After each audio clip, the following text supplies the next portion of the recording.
हाय दोस्तों, जल्दी मेरे चैनल को सब्सक्राइब कर दो और हाँ, बेल बटन दबाना ना भूले। बिल्कुल फ्री है। काव्या, मुझे तुझसे ये उम्मीद नहीं थी। घर की बड़ी बेटी होकर तूने ऐसा काम किया। अब तुम मुझसे बिल्कुल बात मत करियो। माँ, ऐसा कुछ नहीं है। निया झूठ बोल रही है। वो बस मेरा दोस्त है और कुछ नहीं। अगर आप कहोगे ना तो मैं उससे बात भी नहीं करूँगी। प्लीज़ पापा से मत कहना।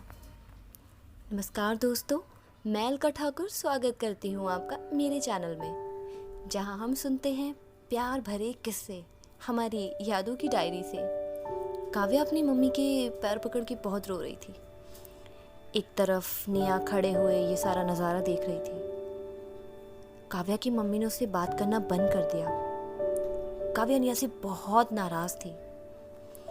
शाम को टाइपिंग क्लास जाते वक्त काव्या ने आदिल को फ़ोन किया और सब बता दिया।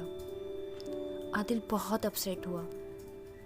आदिल, हम कुछ दिन बात नहीं करेंगे और मेरे फाइनल एग्ज़ाम्स भी आने वाले हैं। मुझे पढ़ना है।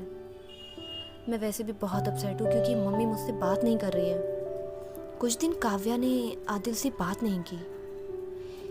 एक दिन काव्या ने निया को स्कूल के बाहर किसी लड़के से बात करते देखा। निया, कौन था ये लड़का? अब मैं मम्मी को बताऊं?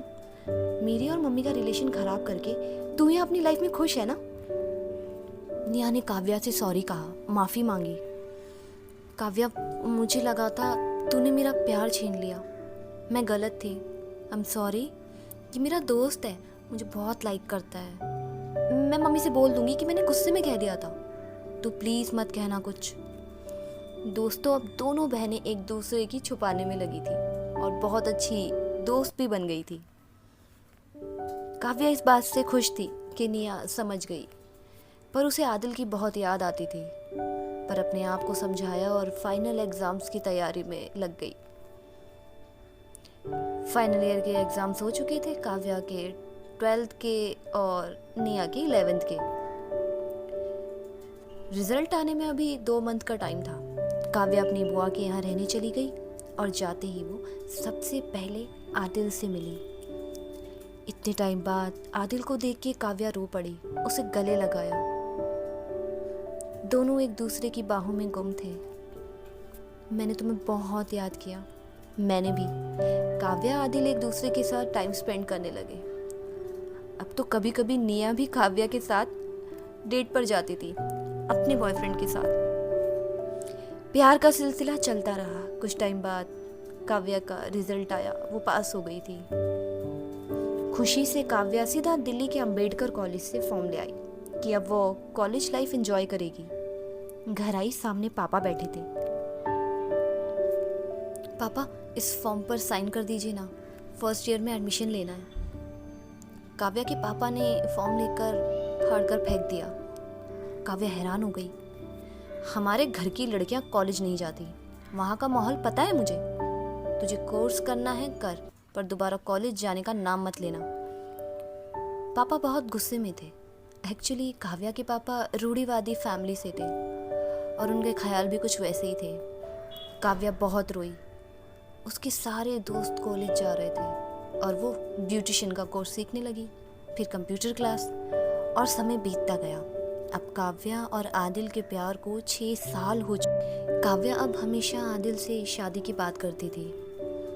आदिल, मैं जब भी शादी के बारे में बात करती हूँ तो तुम मना क्यों कर देते हो? मुझे आज जवाब चाहिए। तुम बात करो अपने अम्मी अब्बू से। काव्या आदिल को खोना नहीं चाहती थी। वो आदिल के प्यार में धर्म जाति को पीछे छोड़ चुकी थी। ठीक है, मैं आज अम्मी से बात करूँगा। आदिल ने अपनी अम्मी से घुमा फिरा कर बात की तो उन्होंने साफ कह दिया आदिल से, हमें जहर दे दो, फिर चाहे जहाँ निकाह कर लो, हिंदू लड़की इस परिवार में नहीं आएगी। दोस्तों, कई बार ऐसा होता है कि हम प्यार तो कर लेते हैं पर ये भूल जाते हैं कि धर्म नहीं देखा, जात नहीं देखी, क्योंकि प्यार धर्म और जात नहीं देखता। और आजकल तो ये बहुत आम हो गया है कि धर्म जाति अब कोई देखता ही नहीं है, लेकिन कई परिवारों में आज भी ये रिस्ट्रिक्शंस है। आदिल ने काव्या को फ़ोन पर मना कर दिया और माफ़ी मांगने लगा। काव्या बहुत रोई। और इस गम में वो दिन बे दिन दुबली पतली कमज़ोर होती जा रही थी। फाइनली एक दिन काव्या के पापा शाम को घर आए और उन्होंने काव्या की मम्मी से कहा, हम यहाँ से अब जमुना पार शिफ्ट हो रहे हैं। मैंने नया घर देख लिया, यह आखिरी महीना है हमारा यहाँ। सब घर में टेंस थे और सबसे ज़्यादा काव्या। पर वो करती भी क्या, पापा के फरमान के आगे किसी की कहाँ चलेगी। काव्या ने आदिल को फ़ोन किया और सब कहा। आदिल ने काव्या से कहा, काव्या इसमें रोना क्यों है, देश छोड़ के जा रही हो, मैं वहाँ मिलने आ जाऊँगा। घर शिफ्ट किया, नई जगह नए लोगों के बीच काव्या की फैमिली एडजस्ट कर रही थी। काव्या आदिल से शादी नहीं कर सकती थी, वो ये बात समझ गई थी। उसने आदिल से एक आखिरी बार बात की।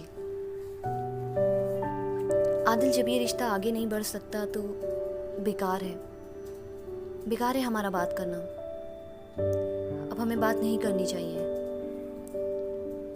अब हमें कोशिश करनी चाहिए कि हम अपनी अपनी फैमिली को दुख ना पहुंचाएं।